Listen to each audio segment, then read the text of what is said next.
Saya, statement apa yang kami bisa pegang bahwa pihak KPK, Bapak KPK kalau menolak istri itu saja. Nggak ada statement apapun ya. Jadi sekarang apa? Tak diizinkan menjenguk Lukas NMB, keluarga dan kuasa hukum Gubernur Papua terlibat adu mulut dengan petugas KPK di RSPAD Gatot Subroto, Jakarta.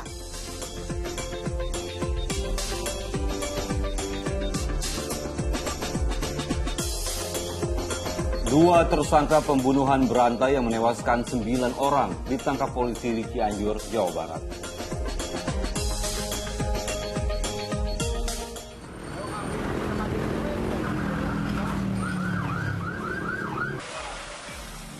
Sebuah minibus ludes terbakar setelah ditabrak mobil pick-up di tol dalam kota Mampang Perapatan, Jakarta.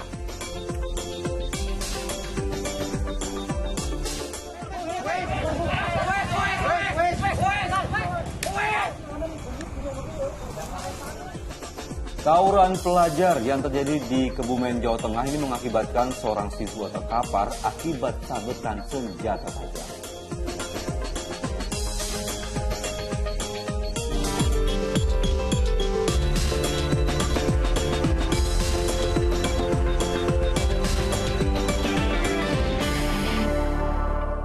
Halo, selamat pagi. Senang sekali saya Dadi Maulana. Dan saya Nurul Cinta kembali menjumpai Anda pada Fokus Pagi kali ini Sabtu 21 Januari 2023. Ya pemirsa, dalam 1,5 jam ke depan kami hadir dengan rangkaian informasi dan peristiwa terbaru yang telah dihimpun tim redaksi kami hingga dini hari tadi. Langsung saja kita awali informasi di Fokus Pagi. Ya pemirsa, tak diizinkan untuk menjenguk Lukas NMB yang tengah berbaring di RSPAD Gatot Subroto, Jakarta. Sejumlah keluarga dan kuasa hukum Gubernur Papua terlibat adu mulut dengan petugas KPK. Ya Cinta dan pemirsa, menurut pengacara ini istri Lukas NMB yang akan menjenguk suami yang sedang dalam perawatan rumah sakit merupakan hak asasi yang harus dipenuhi oleh KPK. Pertanyaan saya, statement apa yang kami bisa pegang bahwa pihak KPK, Bapak KPK kalau menolak istri itu saja. Nggak ada statement apapun. Adu mulut keluarga dan kuasa hukum dengan petugas KPK tak terhindarkan menyusul adanya penjagaan ketat petugas KPK di RSPAD Gatot Subroto, Jakarta Pusat, Jumat siang. Bapak KPK menolak istri bertemu itu saja. Saya nggak ada kata-kata begitu. Keluarga dan kuasa hukum tak bisa masuk ke tempat Lukas NMB yang tengah dalam perawatan di rumah sakit ini. Mereka terus berupaya untuk bernegosiasi dengan petugas agar tetap bisa menjenguk Gubernur Papua nonaktif lantaran keluarga khawatir dengan kesehatan Lukas NMB yang terus menurun. Meski sempat terlibat protes, petugas tetap tak mengizinkan keluarga hingga istri Lukas untuk melihat langsung kondisi tersangka dugaan suap dan gratifikasi tersebut. Kuasa hukum Lukas NMB Ocek Kalidis pun mendesak Ketua KPK untuk mengizinkan tersangka Lukas NMB dapat dijenguk istrinya setiap hari. Jadi saya ngomong secara mendasar, hubungan pasien dengan dokter itu bukan hubungan KPK dengan pasien atau dengan istrinya. Itu hak asasi dari katakanlah istrinya untuk setiap saat menjenguk suaminya. Kalau ada apa-apa dia meninggal gimana? Gubernur Papua nonaktif Lukas NMB menjadi tersangka dan tahanan KPK karena dugaan suap dan gratifikasi proyek infrastruktur di Papua sejak 5 September 2022 lalu. Don Vito Samarta melaporkan dari Jakarta. Kita beralih ke informasi lain, pemirsa. Diduga karena kelebihan muatan ini kepala mobil truk tronton terangkat hingga puluhan gulungan baja ini tumpah ke Jalan Daan Mogot, Jakarta Barat. Ya, selain itu, sebuah minibus ludes terbakar setelah ditabrak mobil pick-up di tol dalam kota Mampang Perapatan.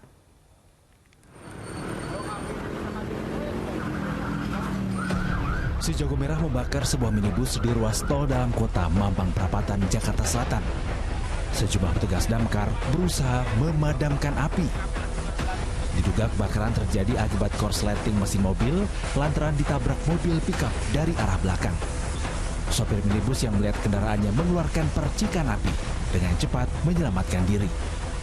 Sementara itu, mobil pick-up ringsek di bagian depan usai menabrak minibus yang ludes terbakar. Akibat peristiwa ini, arus lalu lintas tol dalam kota sempat mengalami kemacetan cukup panjang. Main mobil udah main kencang-kencangan gitu. Terus Innova ini ketabrak, Pak. Tadi saya lihat juga bempernya ketabrak. Habis itu mungkin mobil carry ini oleng dan berusaha kabur. Sedangkan kita kan lagi agak macet tadi trafficnya.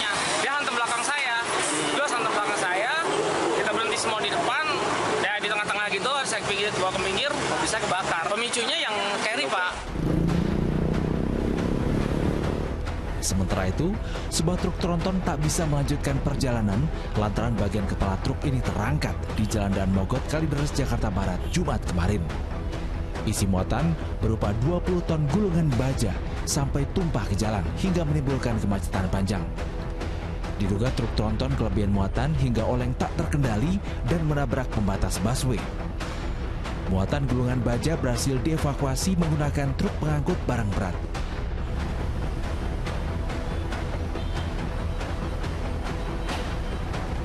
Sementara petugas kepolisian lalu lintas Polsek Kalideres mengatur lalu lintas yang sempat mengalami kemacetan. Don Vito Samarta dan Johan Teruna melaporkan dari Jakarta.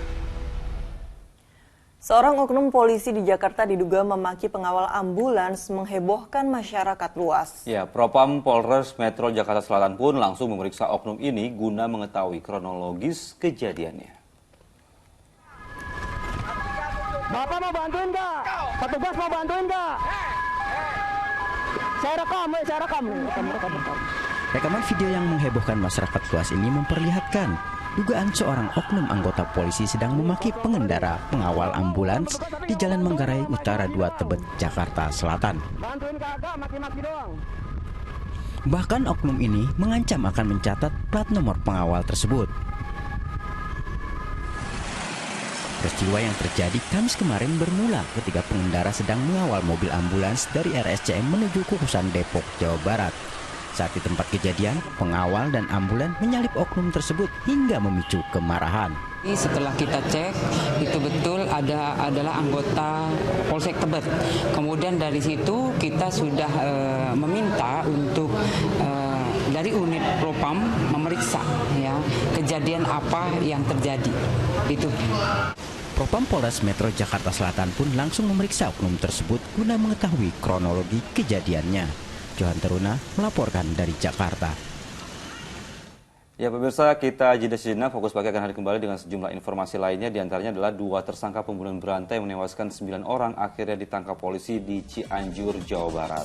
Fokus Pagi segera kembali.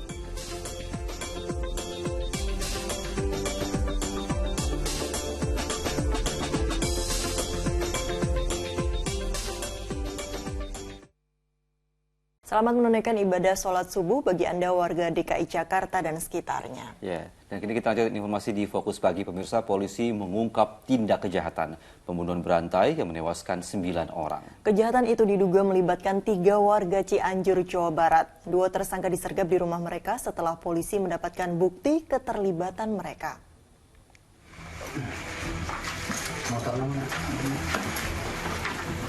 Inilah saat tim gabungan Jatanras Polda Metro Jaya dan Satreskrim Bekasi Kota meringkus Wawon Erawan alias Aki, tersangka kasus pembunuhan berantai di rumahnya di Babakan Mande, Ciranjang, Cianjur, Jawa Barat. Tak hanya itu, polisi juga bergerak ke rumah tersangka lain, Solihin alias Duloh, yang berada tak jauh dari rumah Wawon.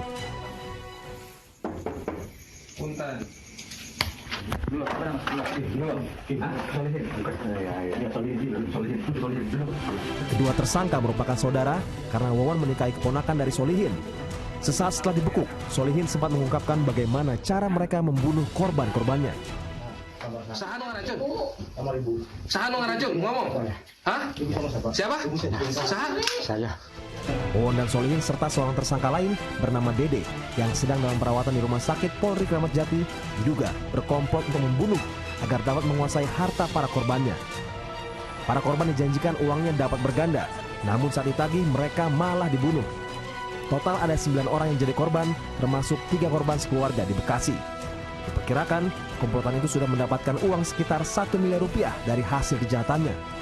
Polisi masih mendalami kasus ini untuk mengungkap aksi pembunuhan berantai tersebut. Tim Liputan melaporkan. Terungkapnya kasus pembunuhan berantai yang diduga dilakukan oleh tersangka Wawon dan juga 2 rekannya ini menguak sejumlah tindakan yang diduga dilakukan komplotan itu di tempat tinggal mereka di Cianjur, Jawa Barat. Termasuk salah seorang tetangga tersangka yang sempat koma 4 hari setelah minum kopi yang diduga bercampur racun. Sahan ngaracun?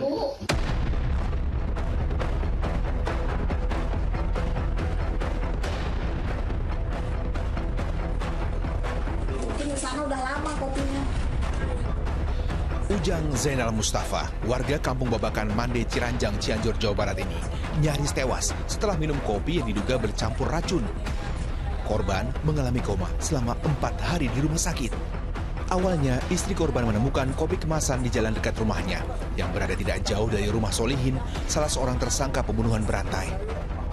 Meski sempat curiga dengan kemasan kopi yang lebih mudah dibuka, namun kopi tetap diseduh dan diminumnya. Setelah itu, ia mengalami gejala keracunan. Terus enggak, duduk dulu sembari lihat TV. Setelah 1 menit mah ada. Pusing. Perjong-perjong. Ini sakit.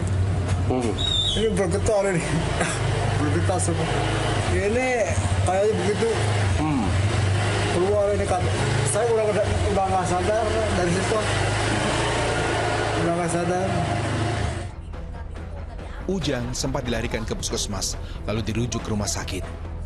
Pria itu menaruh curiga, kopi beracun itu sengaja ditaruh lantaran selama ini tidak akur dengan Solihin, salah seorang tersangka pembunuhan berantai. Setelah terungkap aksi pembunuhan berantai yang diduga dilakukan Wawon dan kawan-kawan, warga di sekitar rumah tersangka baru berani mengungkapkan mengenai keberadaan lubang mencurigakan di dalam rumah tersangka Wawon. Lubang dengan panjang 1 meter dan lebar 1 meter itu diduga disiapkan untuk memakamkan putri pertama dari istri Wawon yang bernama Iis.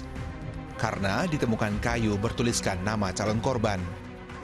Nama anak yang pertama ya sekitar umur 14 tahunan. Di mana itu disimpan?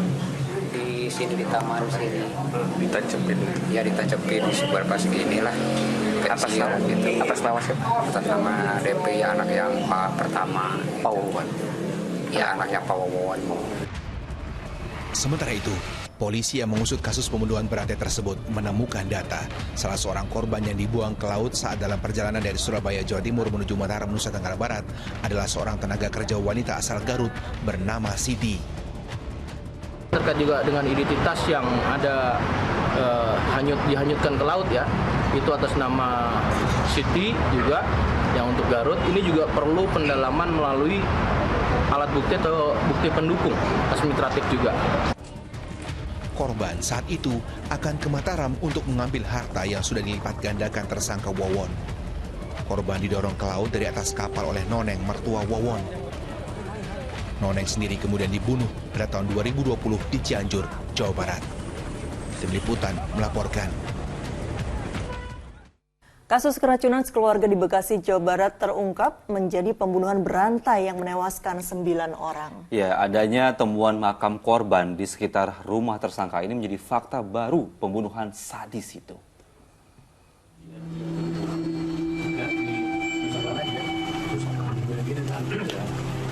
Inilah detik-detik pembongkaran lubang kubur para korban pembunuhan berantai tersangka Duloh dan Wawon di Ciranjang, Cianjur, Jawa Barat.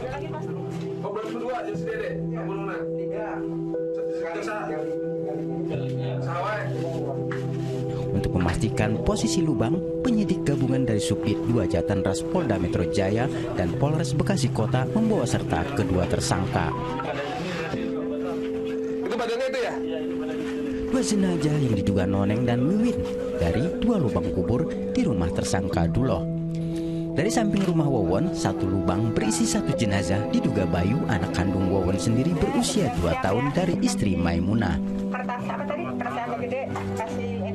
Umumnya para korban tewas akibat cekikan tersangka Duloh. Yang semua eksekutor adalah Duloh. Jadi si Wawon hanya peran Wawon. Perannya Wawon itu mengantarkan para korban. Tapi untuk di Farida kan masih kami dalamin lagi. Tapi kalau untuk dari rata-rata korban itu yang mengantarkan Wawon. Yang di TKP di sini ya, yang di rumah Ciranjang. Artinya semua korban dibunuh secara dicekik. Dicekik kecuali Farida dan korban yang terakhir ini. Sementara 4 jenazah korban pembunuhan berantai komplotan Wawon yang ditemukan di Ciranjang, Cianjur, Jawa Barat tiba di Rumah Sakit Polri Kramat Jati Jumat malam. Tim dokter forensik Rumah Sakit Polri sedianya memeriksa penyebab pasti kematian para korban, termasuk mendatangkan dokter toksikologi bersama Fakultas Kedokteran UI menyusul adanya dugaan keracunan. Tim Liputan melaporkan. Kita beralih ke informasi lain, pemirsa. Hujan deras yang mengguyur wilayah Polewali Mandar selama lebih dari 3 jam pada hari Jumat kemarin ini memicu Sungai Binuang di Kecamatan Binuang ini meluap. Dampak luapan Sungai Binuang, permukiman dan jalan terendam banjir hingga 1 meter.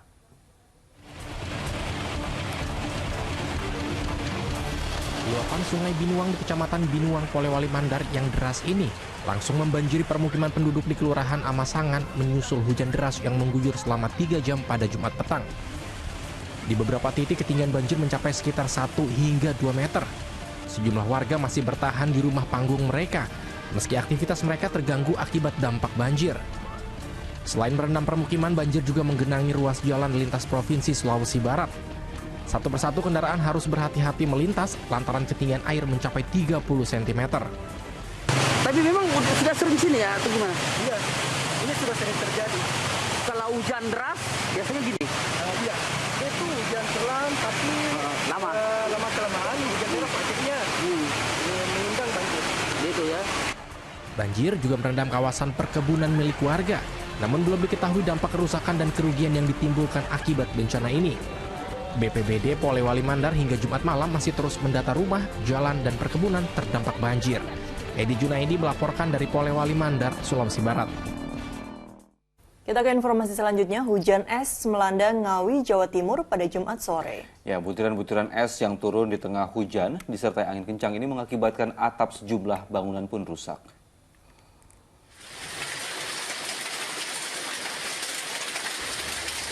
Butiran es sebesar kelereng seolah ditumpahkan dari langit di tengah hujan deras disertai angin kencang yang melanda Ngawi Jumat sore. Di Terminal Bus Kertonogoro, Desa Grudo misalnya, hujan es yang menerpa atap bangunan menimbulkan suara bising. Beruntung hujan es hanya berlangsung sekitar 1 menit, namun hujan deras disertai angin kencang merusak atap bangunan dan mengakibatkan sejumlah pohon di sepanjang Jalan Raya Ngawi menuju Solo tumbang.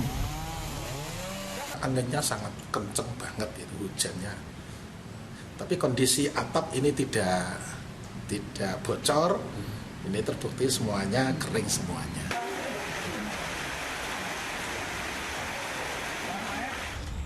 Di Tasikmalaya, Jawa Barat, hujan deras selama sekitar 1 jam membuat RSUD Dr. Soekarjo dilanda banjir.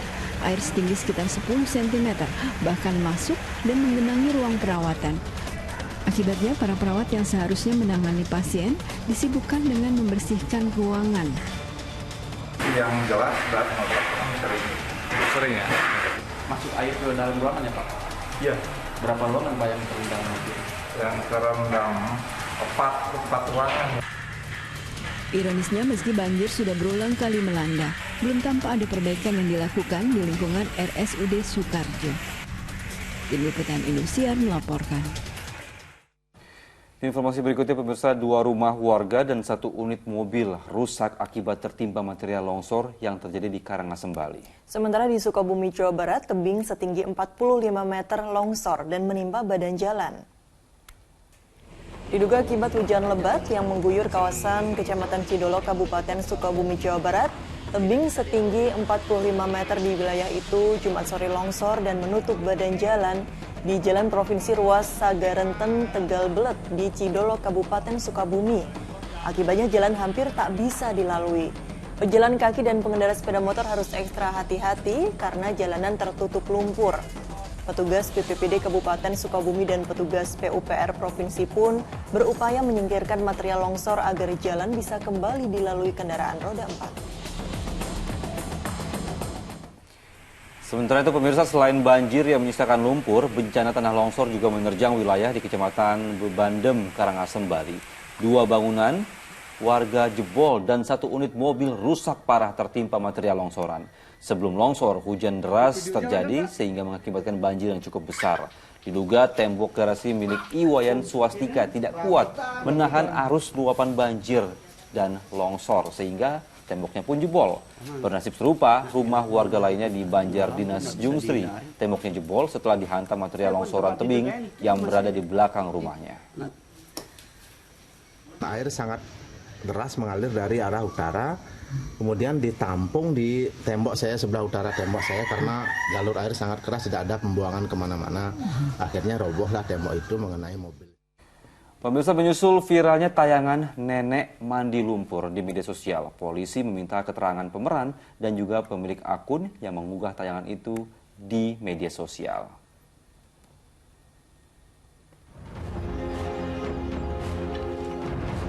Awalnya, polisi beserta petugas Dinas Sosial Nusa Tenggara Barat NTB mendatangi lokasi produksi tayangan nenek mandi lumpur di sebuah kolam mandi buatan di Desa Stanggor, Praia Barat, Lombok Tengah. Petugas juga menyambangi kediaman salah satu pemeran tayangan mandi lumpur untuk menyelidiki dugaan adanya unsur eksploitasi warga lansia dalam pembuatan tayangan tersebut. Data-data, keterangan-keterangan seperti itu, termasuk juga kita berkomunikasi dengan instansi-instansi terkait yang ada bisa kaitannya dengan kegiatan tersebut, gitu. Masih dengan Dinas Sosial, terus Kominfo. Dalam tayangan nenek mandi lumpur, para pemeran yang telah lanjut usia berulang kali menyiramkan air ke tubuh layaknya mandi. Mereka harus berbasah-basah selama hitungan jam. Namun para lansia pemeran tayangan justru mengaku sangat ingin dilibatkan, bahkan hingga memohon. Akhirnya aku menangis sampai lutut kakinya. Ayo anak, kasihan, saya mau mandi ke sana. Tidak boleh Bu, sudah tua, dia bilang. Tapi saya tidak mau. 1 hari tidak dikasih, besok datang. 2 kali tidak dikasih, besok datang lagi. Sudah 4 kali baru dikasih, tapi sebentar ya, dia bilang. Tapi aku tidak mau sebentar, 2 jam. Ini dari kemauan masyarakat sih, terutama bagi yang membutuhkan. Kita tidak pernah memaksa soalnya. Yang mau aja ikut, ya ikut gitu. Kita tidak pernah memaksa. Setiap kali membuat materi tayangan live di akun TikTok, para lansia bisa menerima uang hingga jutaan rupiah. Kita sudah siapkan skemanya, kemudian kita akan koordinasikan dengan sentra paramita Kementerian Sosial untuk dilakukan pemberdayaan. Nanti bisa jadi ada usaha yang bisa dikembangkan untuk mereka. Dinsos juga berjanji akan memenuhi kebutuhan dasar para lansia. Kita beralih ke informasi kriminal. Aksi perampokan sebuah bank di Lumajang, Jawa Timur terekam kamera pengawas atau CCTV. Ya, perampok ini berhasil membawa kabur uang ratusan juta rupiah.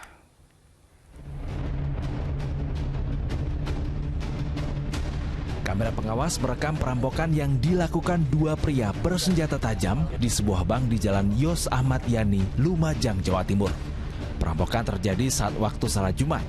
Tersisa hanya karyawan perempuan, perampok leluasa mengancam karyawan dan memaksa kasir memasukkan uang ke dalam tas. Setelah berhasil merampok uang nasabah sejumlah 240 juta rupiah, pelaku melarikan diri ke arah utara atau menuju arah kota Lumajang. Polisi langsung melakukan olah tempat kejadian perkara. Selain menyita sejumlah barang bukti, juga meminta keterangan dari karyawan bank. Sesuai CCTV ada 2 orang tadi menggunakan R2 ya.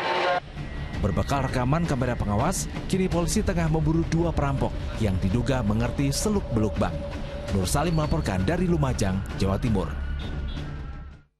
Diduga mengkonsumsi minuman keras dan juga narkoba, ini ada seorang pemuda di Tambora, Jakarta Barat ini berhalusinasi dan memanjat pohon setinggi 5 meter. Ya, upaya menurunkannya dari atas pohon sempat terkendala sebab pemuda itu sempat ketakutan bertemu orang.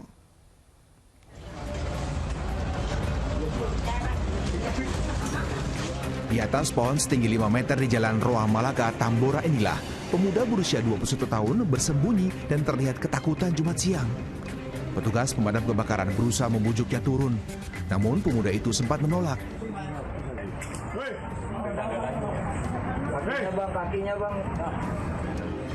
Bahkan ia sempat tak sadarkan diri saat coba dievakuasi.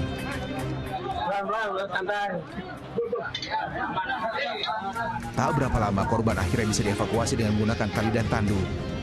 Diduga pemuda yang bekerja sebagai anak buah kapal itu sedang dalam pengaruh minuman keras dan narkoba hingga berhalusinasi dan takut bertemu orang. Sulit untuk diajak komunikasi, namun sempat menjawab bahwa dia kerja di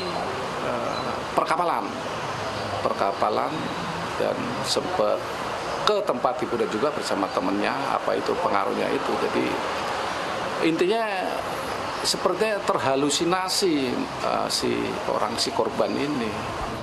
Setelah diturunkan, pemuda itu dibawa ke puskesmas setempat untuk mendapat pemeriksaan medis. Jayadi melaporkan dari Jakarta. Di informasi lainnya, pemirsa, fenomena terjadi di Kutai Kartanegara saat seekor buaya muara ini seolah-olah mengantarkan jasad balita ke dermaga di Muara Jawa. Ya, saat diperiksa petugas, jasad anak balita itu adalah korban yang tenggelam beberapa waktu lalu. Apa di buayanya di mulutnya. Inilah video amatir saat seekor buaya muara terekam sedang mendorong jasad anak balita menuju sebuah dermaga Jeti Meindo di Handil 1 Muara Jawa, Kutai Kartanegara, Jumat pagi. Uniknya, usai mendorong jasad anak balita laki-laki itu mendekati dermaga, buaya kemudian pergi menjauh. Nah, tangannya nggak mau. Saat diperiksa, jasad balita diketahui bernama Muhammad Ziad Wijaya. Anak berumur 4 tahun itu tenggelam di Sungai Mahakam Rabu sore saat bermain di belakang rumah orang tuanya. Fenomena buaya membawa anak balita itu pun sempat menghebohkan warga.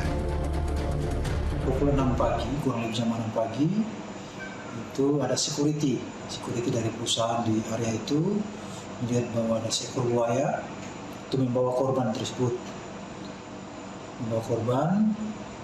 Setelah itu tersiar ke keluarga korban dan keluarga dan masyarakat bergegas menuju lokasi penemuan korban tersebut. Sementara di Pasaman Barat, Sumatera Barat, sejumlah penduduk rantau panjang berkumpul di tepi Sungai Batang Pasaman Jumat pagi saat mengetahui kabar jika warga mereka, seorang perempuan berusia 35 tahun, diterkam buaya saat akan mengambil wudhu. Tim SAR yang mencari dari hulu dan muara hingga daratan, Jumat siang belum juga menemukan jejak korban maupun buaya. Kami melakukan penyisiran ke arah bawah aliran sungai, kemudian ke atas aliran sungai. Radius berapa, Pak? Radius sekitar 5 km. Di lokasi ini itu sudah sering terjadi, hampir 7 kali kalau informasi dari warga di sini. Iya, selama ini warga sudah diminta berhati-hati ketika beraktivitas di Sungai Batang, sebab pemerintah Nagari sudah mengumumkan jika kawasan ini berbahaya karena banyaknya buaya liar. Tim Liputan melaporkan. Kita ke informasi kecelakaan. Satu unit truk dan pick-up terlibat tabrakan di Jalan Trans Kalimantan Kuburaya, Kalimantan Barat. Kecelakaan maut ini menewaskan kernet pick-up dan juga sopir truk. Sementara itu sopir pick-up mengalami luka parah.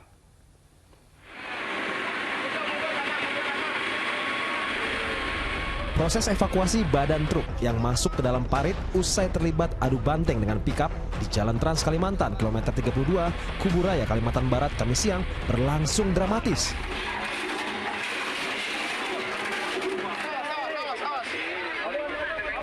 Menggunakan alat berat butuh waktu 4 jam untuk warga bersama dengan petugas mengevakuasi truk beserta para korban. Kejadian naas ini bermula saat truk dengan kecepatan tinggi dari arah Pontianak bertabrakan dengan pick-up yang datang dari arah berlawanan. Supir pick-up mengalami luka-luka, sementara supir truk yang tergencet badan truk meninggal dunia di lokasi kejadian bersama dengan kernet pick-up. Mobil truk dengan mobil pick-up. Jadi untuk sementara korban 2 orang dilarikan ke Rumah Sakit Sudarso, ya pengemudi pick-up dan kernet pick-up diinformasikan telah meninggal dunia. Satlantas Polres Kuburaya lakukan penyelidikan guna mengetahui pasti penyebab kecelakaan maut ini. Dede Iskandar melaporkan dari Kuburaya, Kalimantan Barat. Pemirsa, rekaman CCTV di rumah Verdi Sambo dalam kasus pembunuhan berencana Brigadir Yosua kembali menjadi sorotan. Ahli komputer forensik dan kriptografi memastikan rekaman tetap aman meski laptop penyalin rekaman CCTV tersebut telah dirusak. Terdakwa perintangan penyidikan Arif Rahman kembali menjalani persidangan kasus pembunuhan berencana terhadap Brigadir Yosua pada hari Jumat. Kuasa hukum Arif menghadirkan 2 saksi meringankan dan 3 ahli yang berkaitan dengan digital forensik serta ahli hukum tata negara.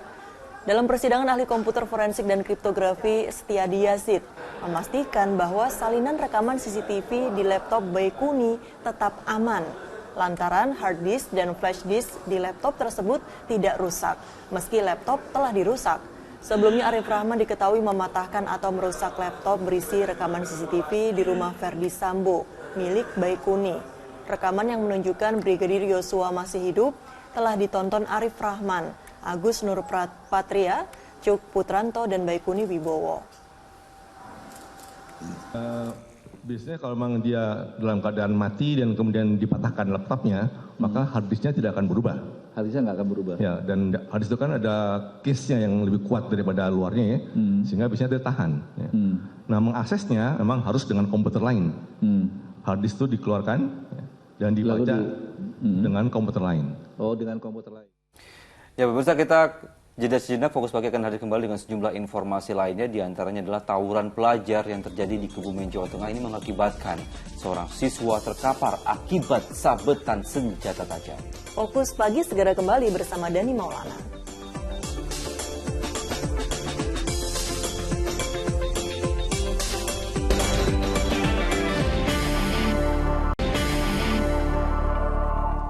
Anda masih menyaksikan Fokus Pagi. Pemirsa, polisi membekuk kawanan geng motor bersenjata tajam usai menyebabkan kecelakaan lalu lintas di Kota Banjar, Jawa Tengah.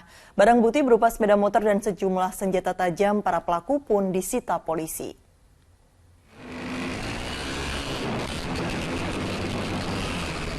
Inilah rekaman video pada Sabtu malam 14 Januari saat segerombolan pemuda bersepeda motor berkeliling Kota Banjar sambil membawa senjata tajam.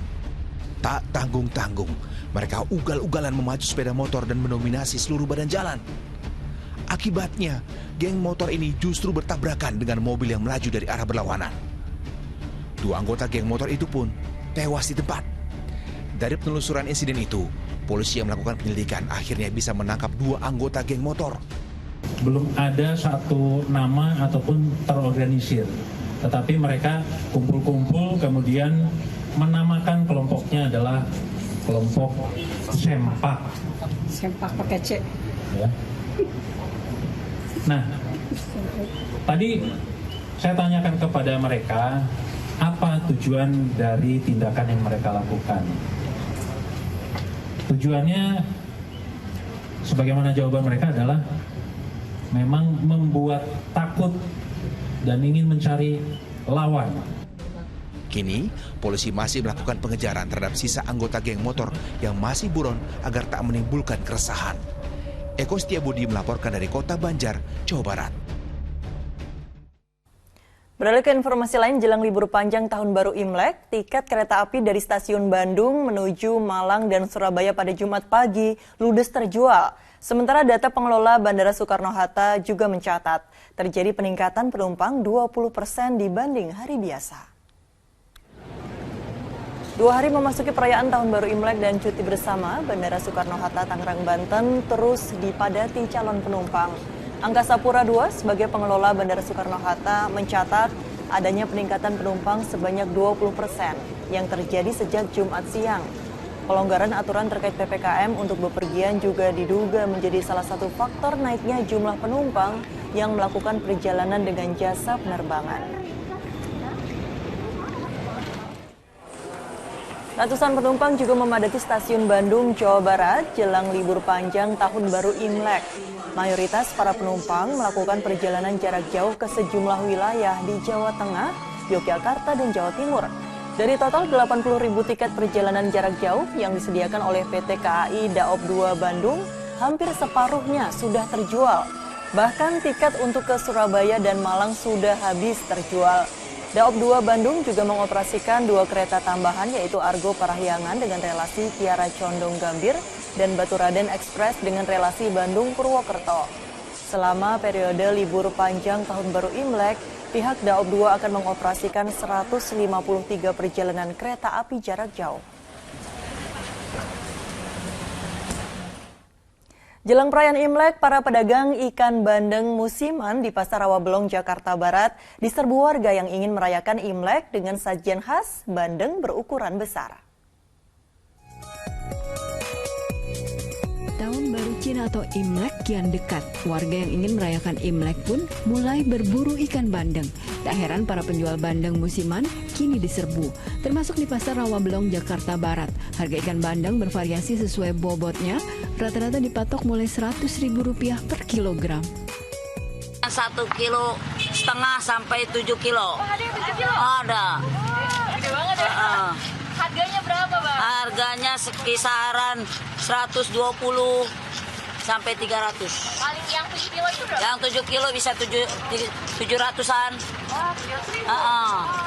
Per kilo 100. Beli buat makan anak-anak.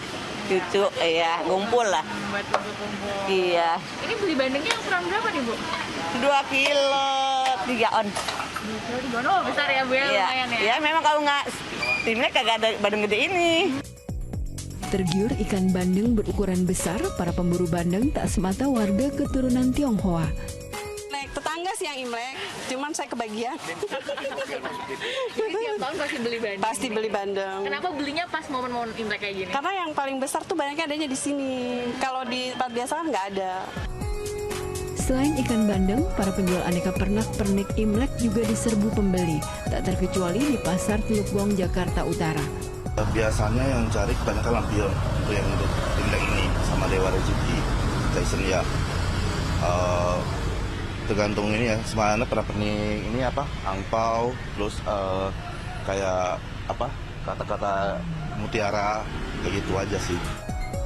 Selain aneka lampion merah, patung Caisen atau Dewa Rezeki juga diburu karena diyakini warga keturunan Tionghoa akan mendatangkan rezeki di tahun baru. Tim Liputan Indosiar melaporkan.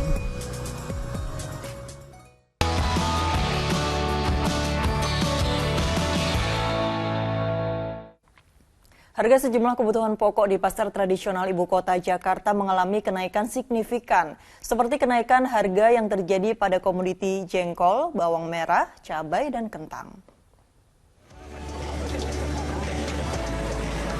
Jelang perayaan Hari Raya Imlek, harga sejumlah kebutuhan pokok di pasar tradisional Kramat Jati mengalami kenaikan. Harga jengkol semula Rp40.000 kini melonjak hingga Rp70.000 per kilogramnya. Ya, yang beli sekarang ya berkurang karena mahal juga.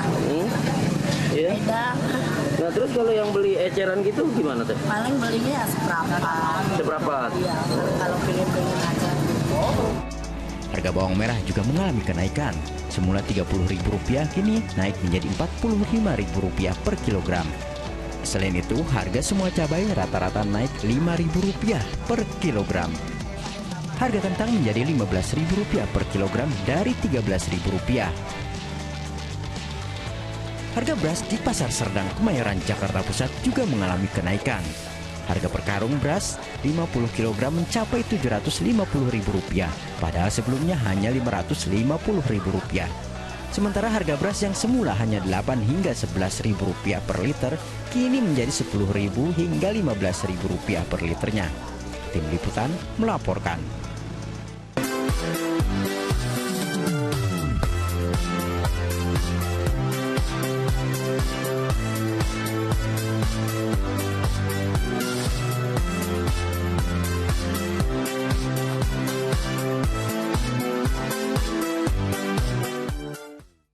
Kota Manado, Sulawesi Utara semakin bersolek usai Presiden Joko Widodo meresmikan kawasan pantai Malalayang dan ekoturism Village Bunaken. Presiden juga meminta masyarakat menjaga dan merawat kawasan pariwisata.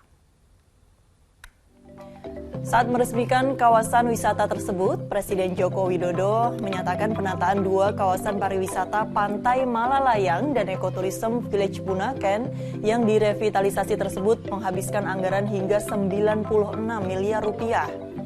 Pemerintah berkomitmen untuk memperbaiki kawasan pariwisata dan meneruskan penataannya hingga Kota Manado. Selain itu, Presiden juga meminta masyarakat menjaga kawasan pariwisata.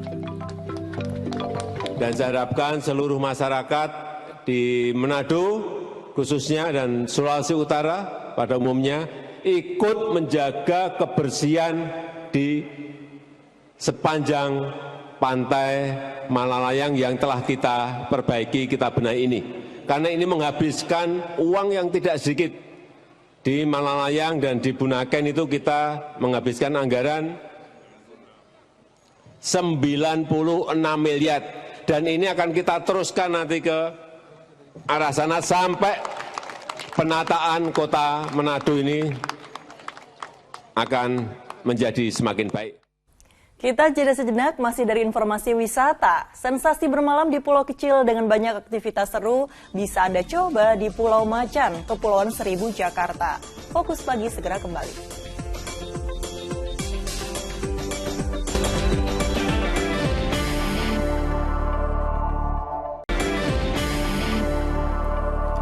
Anda kembali menyaksikan Fokus Pagi bersama saya Dani Maulana. Dan saya Nurul Cinta. Pemirsa, gelombang mudik terbesar di Tiongkok kembali terjadi di ibu kota Beijing jelang perayaan Tahun Baru Imlek. Lonjakan angka pemudik terjadi setelah pemerintah Tiongkok melonggarkan pembatasan akibat penyebaran COVID-19.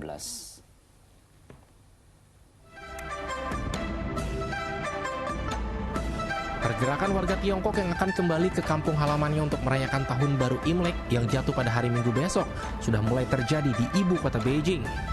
Kepadatan para pemudik telah terlihat di beberapa bandara hingga stasiun kereta antar kota. Diperkirakan selama periode Imlek tahun ini akan ada sekitar 2,1 juta perjalanan di dalam negeri Tiongkok. Salah satu gelombang mudik terbesar di dunia ini terjadi setelah pemerintah Tiongkok melonggarkan pembatasan akibat penyebaran COVID-19. Aturan yang diberlakukan ini membuat warga merasa senang karena bisa kembali merayakan Imlek bersama keluarga besarnya.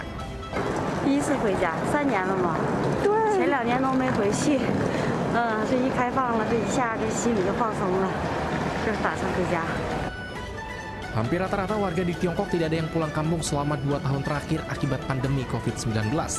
Pada saat pandemi kala itu, tidak ada warga yang bisa menghindar dari kewajiban karantina karena pergerakan setiap orang terpantau oleh kode QR di ponsel miliknya. Di informasi berikutnya, seekor hiu tutul ditemukan warga terdampar di Pantai Suwu di Kebumen, Jawa Tengah. Warga berusaha menolong dengan mendorongnya beramai-ramai agar kembali ke tengah laut, namun sayang hewan itu tak tertolong.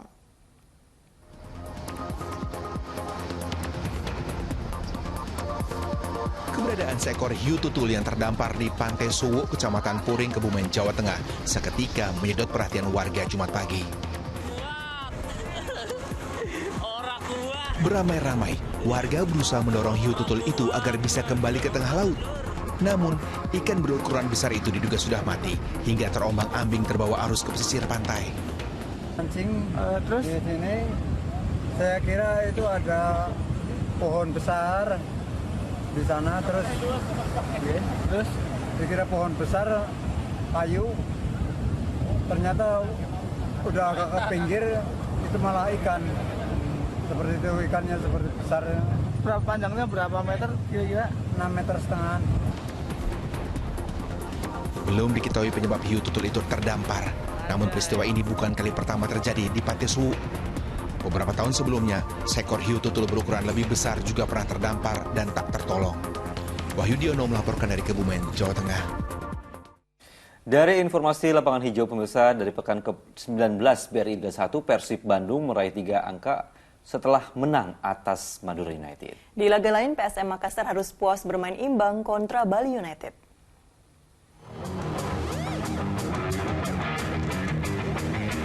Partai akbar tersaji di pekan ke-19 BRI Liga 1 ketika Persib Bandung menantang tuan rumah Madura United di Stadion Gelora Madura Ratu Pamalingan, Pamekasan, Jumat malam. Babak pertama berjalan alot tanpa peluang berarti bagi kedua tim. Kebuntuan baru pecah di babak kedua. Penyerang Persib, David Da Silva, mencuri bola dari pemain Madura United, menggiring bola dan mencetak gol usai mengecoh kiper Miswar Saputra di menit 77. 9 menit berselang, bek Maung Bandung, Nick Kuipers mendapat kartu kuning kedua dan harus keluar. Meski demikian, Laskar Sampai Kerap gagal memanfaatkan keunggulan jumlah pemain. Skor 1-0 untuk keunggulan Pangeran Biru bertahan hingga bubaran. Persib pun naik ke peringkat ketiga dengan poin 36, sama dengan raihan poin Madura United yang berada di posisi kedua. Sementara di laga lain, Bali United gagal meraih 3 poin saat melawan PSM Makassar di Stadion Sultan Agung, Bantul, Yogyakarta. Serdadu Tridatu sempat unggul 2-0 berkat gol Eber Besa di menit 27 dan penalti Ilyas Pasoyevic di menit 56. Namun, Cuko Eja langsung merespon melalui gol sepakan keras Kenzo Nambu di menit 72 dan penalti Yuran Fernandes di menit 86. Imbang 2-2, PSM bertahan di posisi puncak dengan poin 38. Sedangkan Bali United turun ke strip kelima dengan raihan 34 angka.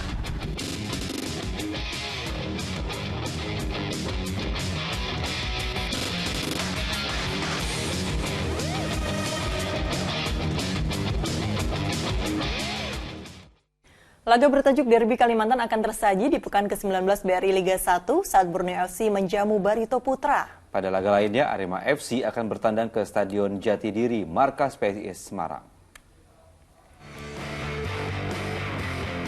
Duel PSIS Semarang kontra Arema FC yang akan dihelat di Stadion Jatidiri pada Sabtu sore jadi salah satu duel klasik yang ditunggu-tunggu pada pekan ke-19 BRI Liga 1. Laskar Mahesa Jenar yang saat ini berada di peringkat ke-10 klasemen berpeluang besar menyamai perolehan poin Singoedan yang bertengger di posisi ke-7. PSIS baru mengumpulkan 23 poin, hanya terpaut 3 angka dari lawannya Arema FC. Namun tekad kemenangan yang diusung PSIS rasanya tidak akan mudah. Pasalnya dalam 5 laga terakhir Arema FC selalu tampil lebih dikdaya dengan 3 kemenangan, 2 hasil imbang dan tidak tersentuh kekalahan. Sementara di laga lain duel sengit juga akan terjadi dalam derby Kalimantan saat Borneo FC menjamu tim papan bawah Barito Putra. Kekalahan di putaran pertama dari Barito membuat pesut Etam mengusung misi balas dendam untuk bisa meraih poin penuh. Sedangkan di kubu Laskar Antasari, kemenangan jadi harga mati yang wajib diraih skuad asuhan Rudni Gonsalves agar bisa keluar dari zona merah. Tim Liputan melaporkan. Sensasi bermalam di pulau kecil dengan banyak aktivitas seru bisa Anda coba di Pulau Macan, Kepulauan Seribu, Jakarta. Ya, mulai dari bermain perahu kano sampai dengan snorkeling dengan pemandangan bawah laut yang indah.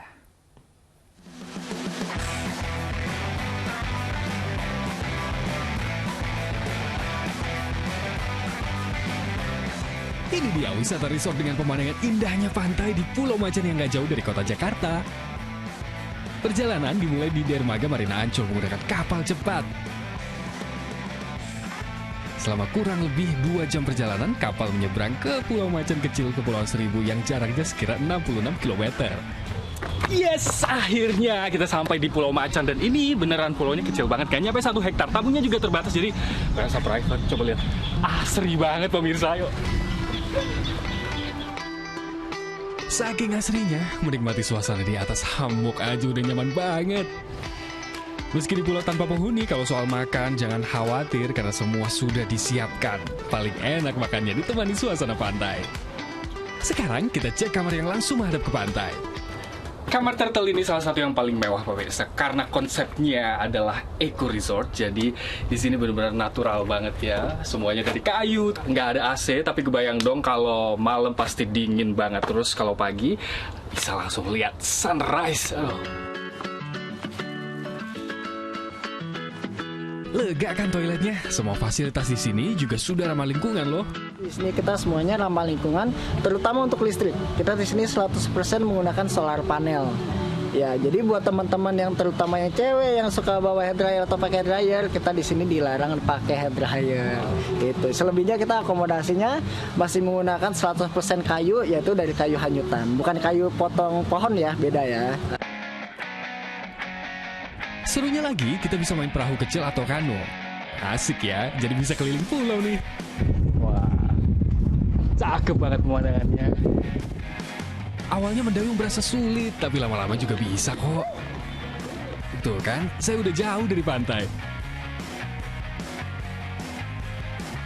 Saya juga penasaran ingin coba makan bulu babi di pulau ini. Kata nelayan sekitar sih bisa langsung dimakan.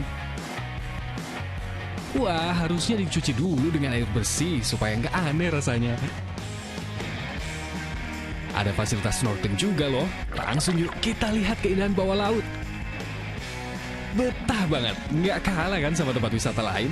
Pulau Seribu cuman Pulau Macan yang kita kenal, tapi dibanding Bali, di sini lebih tenang, more quiet and more relaxed than Bali. Bali is very hectic and you know that. It's a wonderful island, very nice people, and we had a lot of fun the last 2 nights here, and I would come back every day.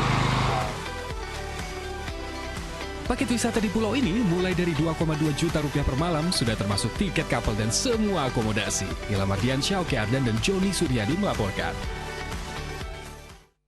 Ya, pemirsa, informasi tadi sekaligus menutup kebersamaan kita dalam Fokus Pagi hari ini. Setelahnya, jangan lewatkan untuk menyaksikan program Panggilan. Mewakili tim redaksi dan kerabat kerja yang bertugas, saya Nurul Cinta. Dan saya Dani Maulana pamit undur diri. Selamat pagi, selamat beraktivitas, jaga kesehatan selalu, dan sampai jumpa.